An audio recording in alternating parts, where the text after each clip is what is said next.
Here I have INFINIX Note 35G, and today I'm going to show you how to enable power saving mode on this device.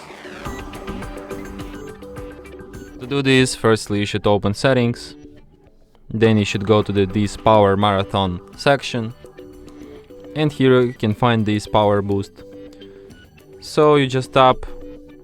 Here you can select which items you want to optimize, so you can switch screen refresh rate to 60 Hz, enable dark theme, turn on Wi-Fi automatically if not connected, turn off location services.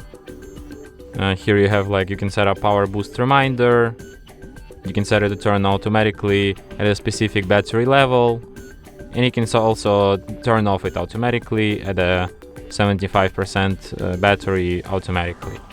So here you can enable this mode, and yeah, that's how it's done. You can switch it here just like this. And that's it.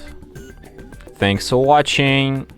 If you find this tutorial useful, don't forget to hit that like button and subscribe to our channel.